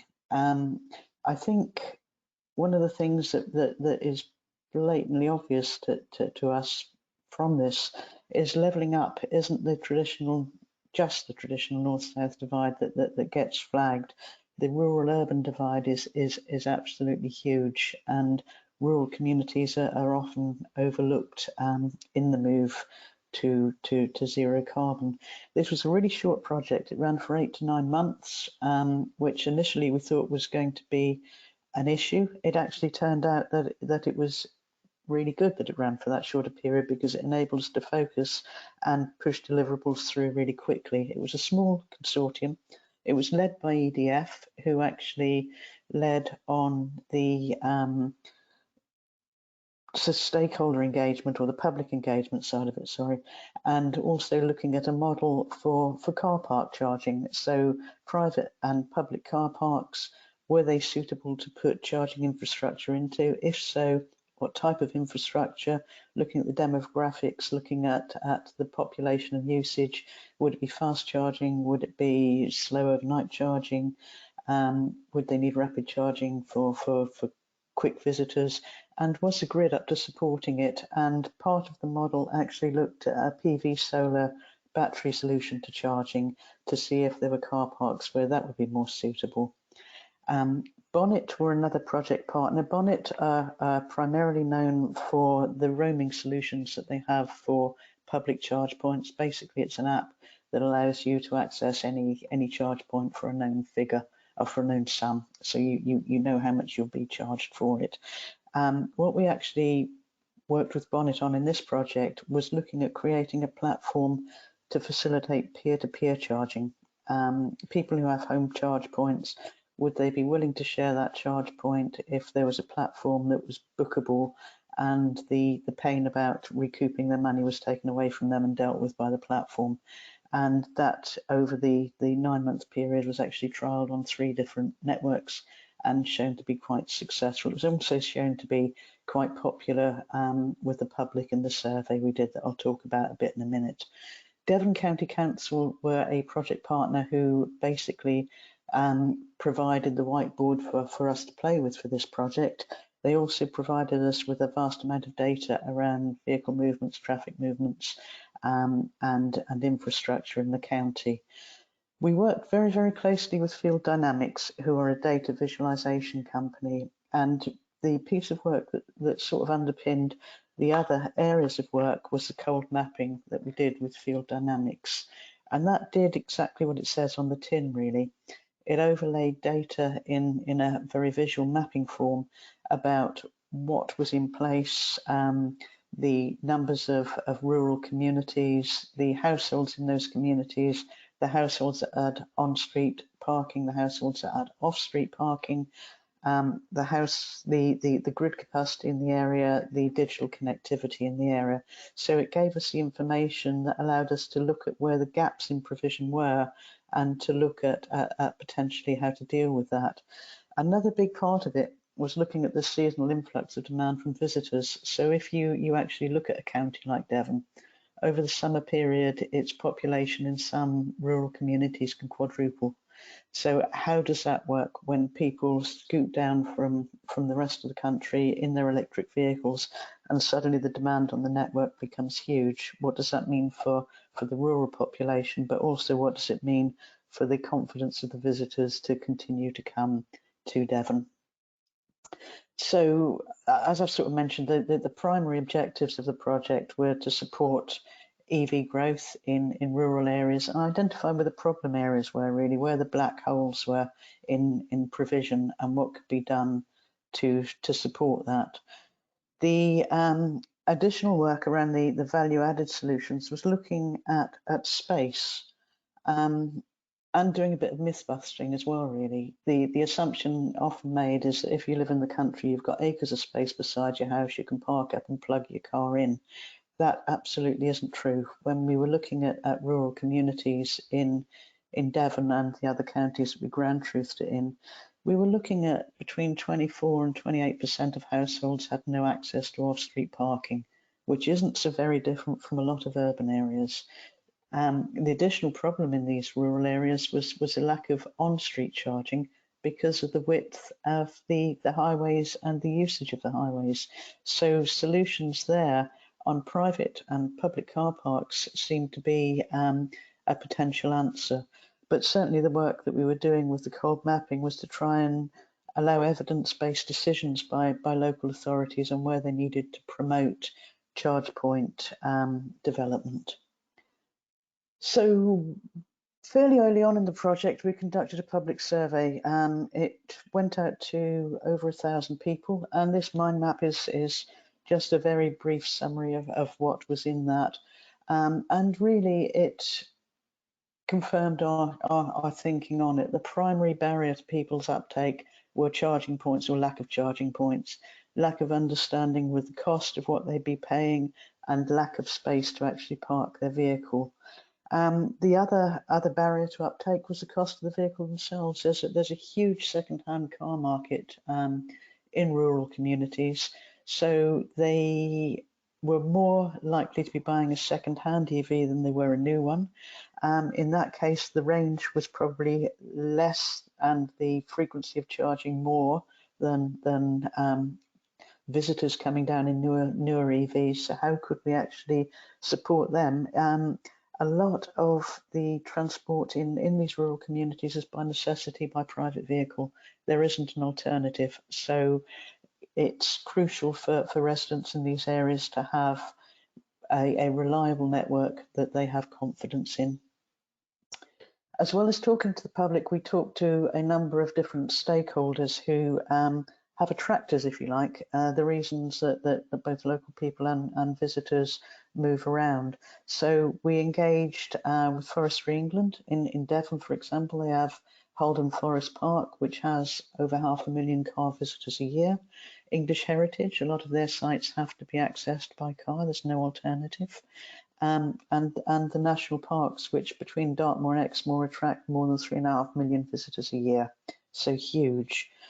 The triumvirate of graphics sort of down to the left, Wiltshire, Gloucestershire and Western Gateway, are where we actually ground truthed the cold mapping exercise. We worked with Devon on creating the cold map, but then wanted to check it was replicable. And thanks to these other councils for putting up with us for a 4-week period where we did a really intense piece of work with them to see if we could actually produce the same cold mapping and the evidence with them in a short period of time. And I'm very pleased to say we did. So I won't dwell on these or look in detail at these, but it just shows the lack, if you like, of public charging devices around the UK. The left-hand graphic shows the number of devices per 100 kilometres of major road network. London way ahead of everybody else, where arguably private car use is less necessary. The rest of the country, it tails off. Home devices, the right-hand graph is quite an interesting one. It shows the Northeast is doing relatively well with that, but when you look at the other UK areas, the amount of home devices installed in, for example, London and then if you look at Yorkshire and the Humber, aren't that different. So London is not so far behind in the race to put home charging in. It's not being installed as quickly as we might assume in some of the rural areas either.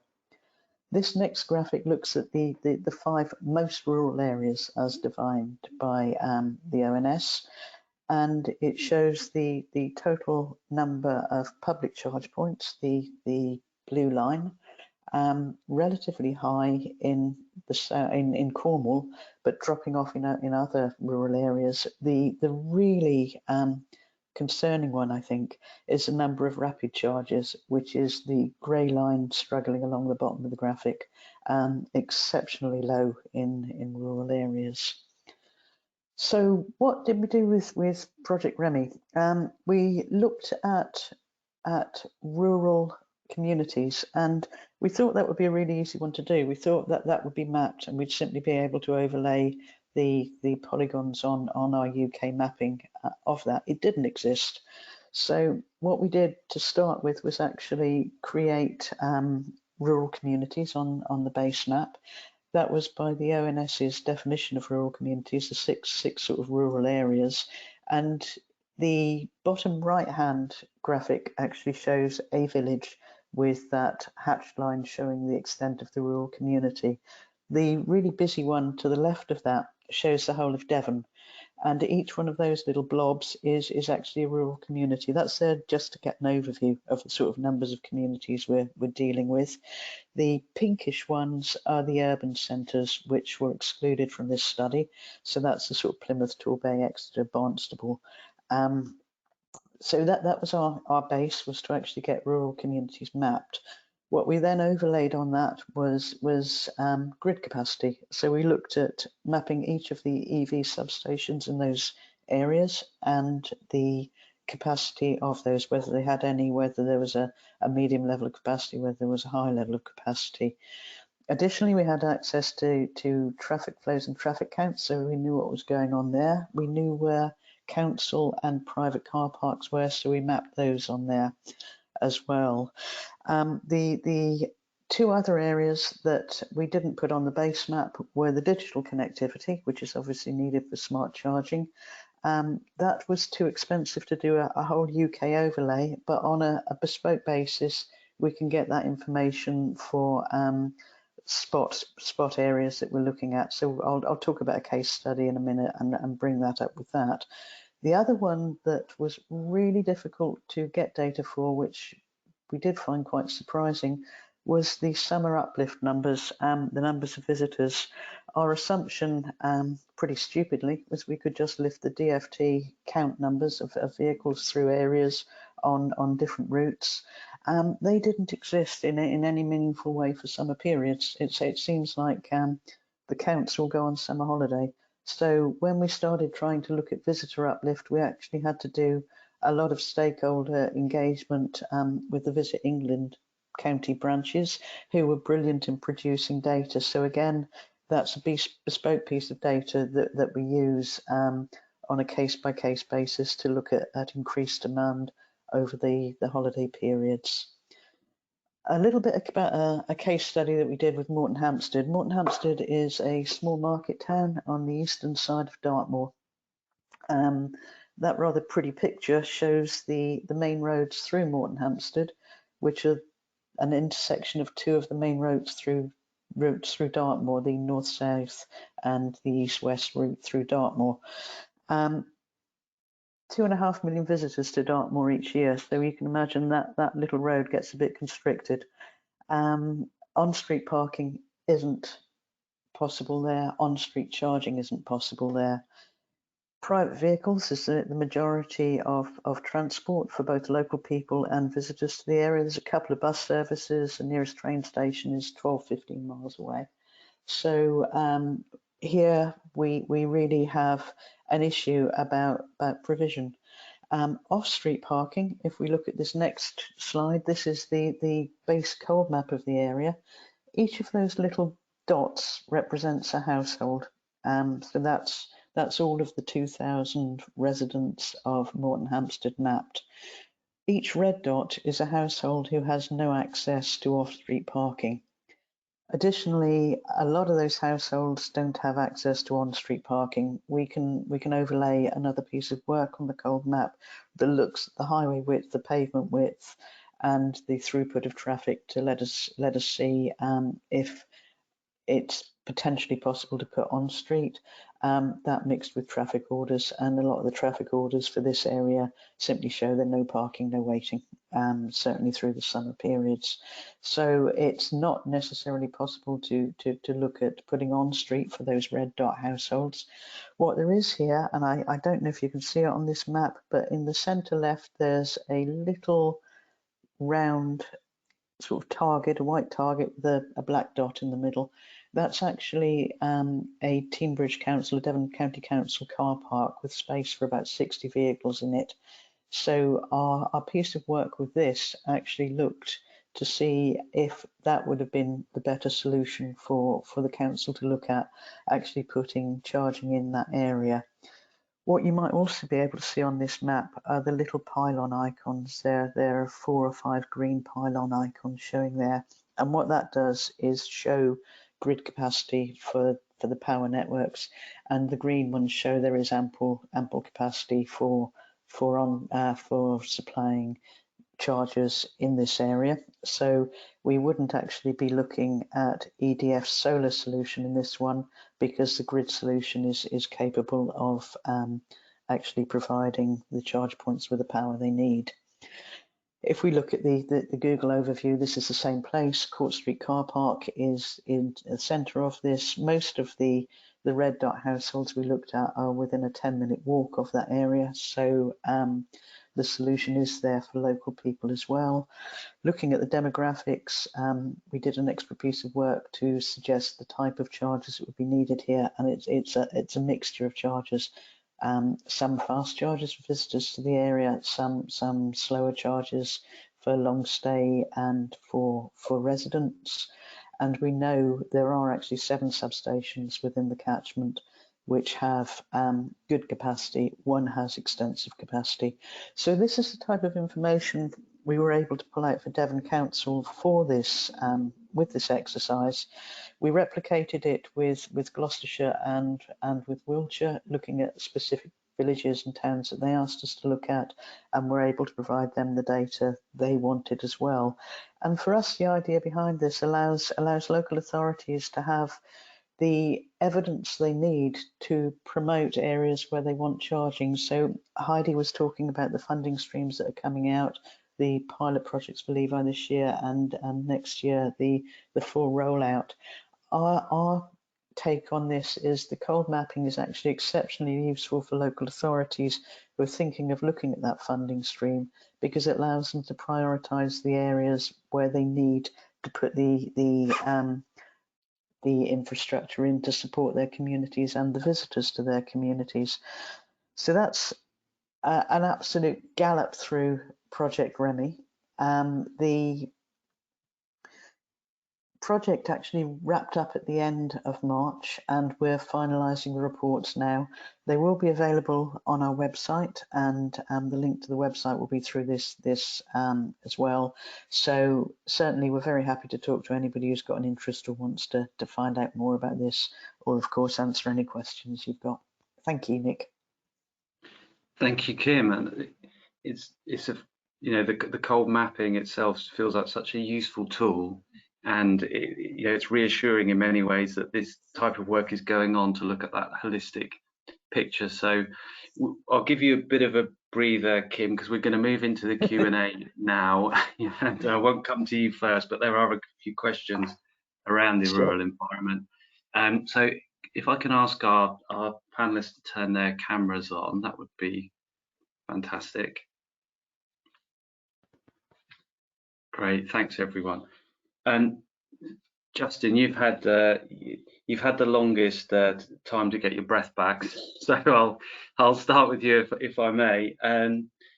One of the questions that come in was around, and it was maybe a point of clarity really, around whether for those that use the public charging apps to identify charge points, whether that will tell them if a charge point is out of order, out of service. Is that something you know about? That was covered briefly by your presentation. So do those apps identify whether or not a charge point is out of order? As far as I'm aware, talking about reliability, but the information on reliability isn't very reliable either. So some of the apps do offer that information, but we've certainly heard examples where drivers have turned up to a charge point that's supposedly available only to find that it's not in working order. I think another interesting point about reliability is what local authorities could be doing to improve reliability, whether they have the capacity to monitor the reliability of charge points in their area, and whether they are able to hold the providers to account for what is in the contract. So most contracts will include a requirement in terms of reliability, but the local authority does need the capacity to monitor it and then enforce it. Thank you, Justin. There are a few questions I'm trying to group together here, but Heidi, I may direct these at you first, if that's okay. So there are a broad number of questions around when will the charge point network be sufficient to meet demand, essentially. So I think the bigger question there is, I guess, around also scaling up the charge point and the need there to meet the targets we set out about 2030. So are you happy to respond to that one, Heidi? Yeah, I can give it a whirl. So this is a really important question and one that comes up all the time. What I would say is that our overarching aim as national government is that charge points are ideally installed ahead of demand, because linking to the confidence point, that's what we think will really help with consumer confidence among those who are considering making the switch. And it's about, having that confidence that, the charging that you require is located near to home. That's something that comes up all the time as well. Like, proximity to where people live is really important, like especially if they don't have access to their own driveway. And I was looking up this stat actually while the others were speaking. So just to put it in context, there are around 66,000 spaces at fuel pumps at the moment, which serve the entire UK ICE fleet. But what we think is going to be needed by 2030 is about 4 times that amount, like based on our current estimates. So, but as I said in my presentation, and others have said as well, it's really difficult to predict exactly how many charge points are going to be needed in the public network and what type of charge points those are going to need to be. And yeah, not slightly cop-out answer, but that it just really is a huge challenge from a sort of projections perspective. I think we're not, and for that reason, we're not going to be setting binding targets on the basis that we think that would probably not help in terms of innovation, and it might lead to installing charge points in the wrong place at the wrong time. So that, for that reason, we're not going to be going down that route. But we do want rollout to progress really, as quickly as possible, really, so that ahead of demand piece is met. So yeah, I think, and there are sort of lots of different solutions emerging all the time. Like, it's such a new market, and it's evolving so quickly. So I think, again, like, we're going to be monitoring for these different solutions coming on stream. It's about community charging, private electricity for public use, that sort of thing. We're expecting, things to evolve a lot over the next few years, but, I think we're going to be keeping a close eye, essentially. Hopefully that helps. No, it does. I wondered if any of our other panelists have any thoughts on that bigger question around what we need to do to kind of meet demand. Kim, you touched obviously a lot about the rural environment, and we had a couple of questions there around how do we ensure that people living in rural communities get the same or an equivalent experience to those in urban environments. I don't know if you want to share any thoughts on that. Yeah, I think it's a really good question. The problem that we often have with rural charging is it's not a commercially viable option. The private companies will not just want to walk in there and do it. It's not a honeypot. For local authorities, it's how do they ensure there's an equity across the board of provision. And one of the pieces of additional work that we did with Remy was look at optioneering of delivery for local authorities. So, where a commercial venture isn't necessarily the way forward, should a joint venture be the way forward, or should local authorities actually look to be charge point managers themselves?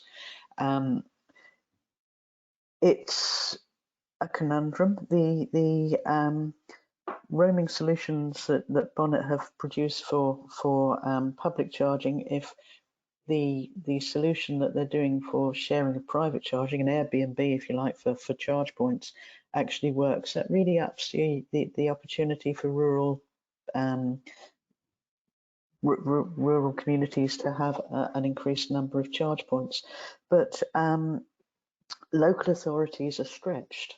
So, how they can actually help and influence really needs government support and government help. And one of the areas that came up that I thought was really interesting from our survey and some of the free text was quite a few people said, yeah, they had off-street parking, but it wasn't adjacent to their house. So the cost of actually running power safely to that spot was prohibitively expensive. It would have doubled the price of the vehicle. So, has there been any thought around how there can be help in those areas? It's an interesting one. It is. Thanks, Kim. Catherine, just a couple of questions I wanted to raise with you around the development of the standard. So we had one question from Mark and a question from Siobhan.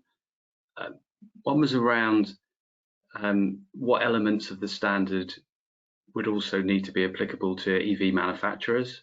I didn't know if you had any views on that. And then there was a related question around how do we ensure that charge point companies actually adopt and adhere to the standard? I don't know if you wanted to pick up either of those. Yeah, those are both really good questions. The first one on in what ways it applies to charge point manufacturers. The main audience of the standard as it's currently drafted is very much focused on the procurers of charging infrastructure. So the procurer, and there's a huge range of organizations who that could be, is responsible for then whatever comes through, you know, is designed and installed in an inclusive way. We thought that was the most appropriate way of doing it. So in terms of application for charging manufacturers, what that means is when they're manufacturing a charge point or parts of a charge point, say to be a particular height or to work in a particular way, the only way that equipment is going to end up being used and bought by charge point providers and then end up being installed is if it can meet the standards that the procurers are setting, right? And this is the standard.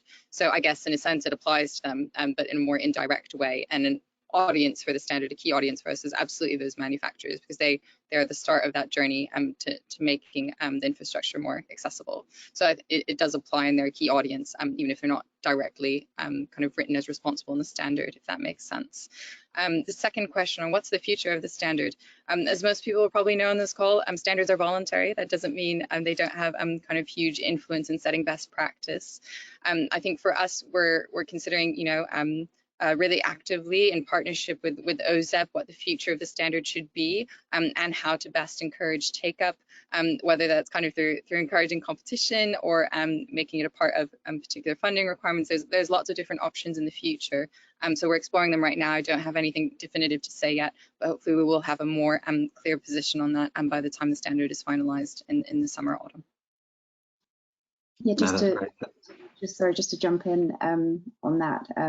Yeah, just to reiterate that, you know, from an OZEP perspective, the last thing that we want is to have put all this work into the standard and then to see it just kind of gather dust on the shelf once it's published. So we are actively thinking about implementation and how we can work together with Motability on yeah, encouraging compliance, even if it is on a voluntary basis in the first instance.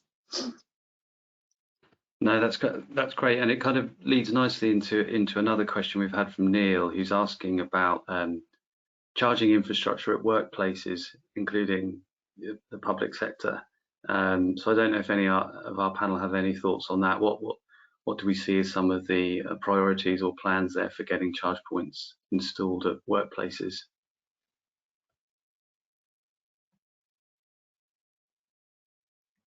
If I can come back on a different project that we've been working on. I can't share the results from yet. We haven't been cleared to do that, but we've done a survey for BAZE on smart charging fairly recently, and one section of that was looking at workplace charging. And what was quite interesting was that not a lot of people were actually relying on it. It was a very low number that were actually looking at workplace charging. For me, I was quite surprised because I was sort of relating it to rural commutes where I thought it might be more appropriate, but it absolutely wasn't huge. I mean, I think we also get a little confused between zero emission and congestion. You know, somebody using an EV in London is still a car on the road of London. And certainly a lot of the work that we're doing with the council is looking at the promotion of active and sustainable travel. So it's actually looking at if journeys are necessary. For me, I think the promotion of workplace charging in areas where charging infrastructure is poor is perhaps different from looking at workplace charging in urban situations. Did you want to come in on that, Catherine or Heidi? Yeah, I'm happy to, just in terms of, this isn't my area of expertise, I have to say, but I do know that we are providing support to workplaces or those who want to install charge points at workplaces. So there is a funding scheme called the Workplace Charging Scheme, oddly enough, and that does provide support to those who are eligible. I think it's, off the top of my head, I think it's £350 per socket, but don't quote me on that. More information And then we are also reviewing kind of regulatory arrangements for car parks generally. So we brought forward some new regs on for new buildings last year, which set kind of minimum requirements for new buildings, and I think also those that are undergoing major renovations. As part of the future of transport consultation that we did last autumn, there were some questions in there around how we should approach the regulatory framework for existing car parks, which would bring workplace charging into scope. Can't say much more on that, but we are going through the responses and we'll publish a response in due course. So yeah, it's something that we're looking at quite carefully. No, that's great. There's a question here. I don't know, Justin, in the work that Which have been doing in this space, the market studies.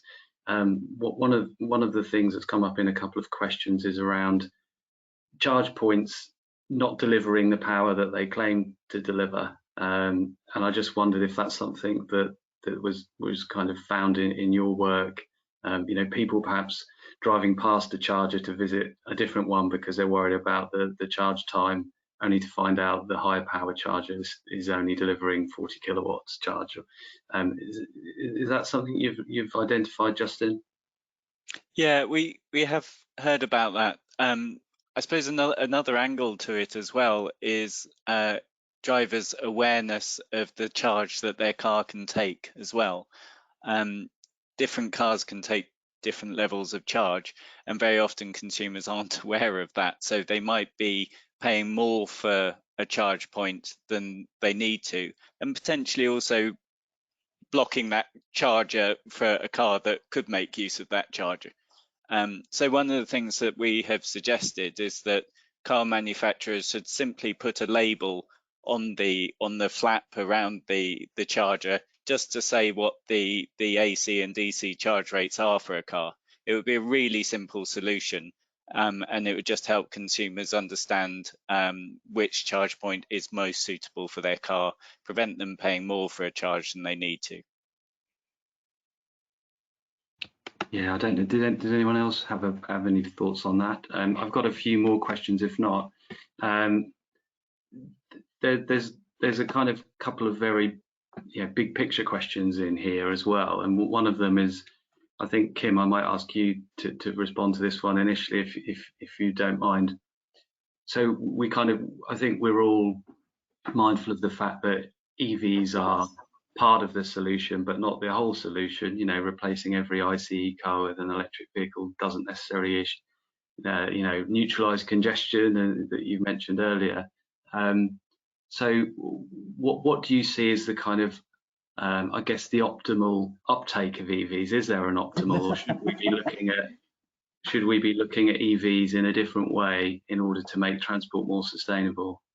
I think the bottom line is an EV is a car. It's a car that's not emitting tailpipe emissions, but it's still causing congestion. I think for me, certainly a lot of the work that we're doing in cities and work that we're currently doing with Greenwich on its estates and estate parking is looking at much more holistic solutions. It's a classic. If you offer people alternatives, if there is a viable option, then people will use those alternatives. So, for example, if we're looking into somewhere like Greenwich, putting an EV car club vehicle in an estate car park could potentially reduce vehicles and also save residents money. It's classic sums that we've been doing in Greenwich, that if you're driving less than about 6,000 miles a year, you're probably cheaper using a car club vehicle, a hire car, taxis and public transport. So you can actually save yourself quite a bit of money. You'll get rid of generally an older, more polluting car, and have access to vehicles when and if you need them. So it's horses for courses, really. I mean, if we're actually looking at rural communities, if we're looking at somewhere like Morton Hampstead, there's 2 bus services a day into Exeter. There's no train service. If you are having to go to work, then you are having to drive, whether it's a car share or not. you're needing a vehicle. In the city, do you need that vehicle? What are the options? So it's actually working with individual areas to actually maximise the options there are. Ideally, what I would like to see is a reduction in private vehicle ownership, but you're only going to get that if people have a viable and affordable alternative. Yes, that's right. And I think, Heidi, did you want to come in on that broader point, actually? Yeah, just briefly. I think this does go slightly beyond my brief working in OZEV, but as DFT and as government, we do see EVs as part of a much kind of bigger piece of work, and EVs will be one part of a much bigger solution to a really big problem, which is how to achieve net zero transport. So it's going to be about increasing shares of trips done through walking, cycling and public transports, and it's not necessarily about government trying to engineer people's behaviour, but it's just about improving the offer to consumers across the UK, no matter where people live or work or need to travel. It's just about trying to scale up the offer across the piece. And so I would say that while absolutely we're pushing hard and intervening to try and accelerate the transition to EVs, largely through the charging offer as I've described and others have talked about too. I think it's just about keeping in mind that it's a much bigger puzzle that we're trying to solve here, and that there's a whole host of other work. This is all set out in our transport decarbonisation plan that we put out last summer. So I'd refer you to that. Fancy going through a 206 page document, which is comprehensive. I'm sure some of our audience won't mind doing that. And Catherine, you'd like to come in on that one as well? Yeah, just a quick one to say, I think it's also, reflecting on the fact that it's not a one-size-fits-all solution. A lot of our previous research with disabled people has demonstrated that for some of them, the reason why they own a car individually is because it's the most convenient and accessible door-to-door transport solution for them. We recently released a report on the transport accessibility gap, which is the fact that the data shows disabled people take 38% fewer journeys than non-disabled people in the UK. And the reasons given is due to inaccessible transport. Half of disabled people never take trains and buses or take them less than once per year. We actually focused on making the transport system as a whole more accessible, and that's part of the work that we're trying to do, right? Then actually, maybe people would be able to explore other transport alternatives besides individual car ownership. So again, I think it's thinking about what's the best solution for which particular groups of people, and accessibility and inclusion definitely go alongside that. That's fantastic, and unfortunately we're going to have to wrap it up there, and we're coming up to time. We've got lots more questions in the chat that I've been unable to get to, and it may be we can go back to some of those directly post the event, and I can share those questions with our speakers. So apologies if we didn't get to your question today. I'd just like to thank all our speakers and presenters for their time. We just wanted to run through a couple more slides before we wrap up the event. Really just again to emphasize the PAZ that's currently at consultation, PAZ 1899, which is having its draft for public comment. So the link has been posted in the chat. You've got until the 4th of May to have a look at the draft and leave any comments. If you have any questions more broadly about the development of the standard, or your organisation is interested in participating and being made aware of when the publication takes place, you can also email my colleague there, Francesca Lean, who is a point of contact in BSI on that project. And there are a couple of other slides we briefly wanted to share before we wrap up. If you don't mind moving the slides on, please. So the number of standards have been mentioned today, mainly in my presentation at the start. If you want to access those standards, you can find them all on our British Standards Online tool. So there's a link there that you can follow to get a free demo of the product. And next slide, please. And a lot of the questions coming into the chat have been around issues around battery development, battery manufacturing technologies. We've covered a thin slice today, really, of this sustainable transport, decarbonising transport jigsaw, really, and there's lots more going on, and BSI is active in spaces like hydrogen. We're doing work around looking at decarbonisation across all transport modes, including aviation.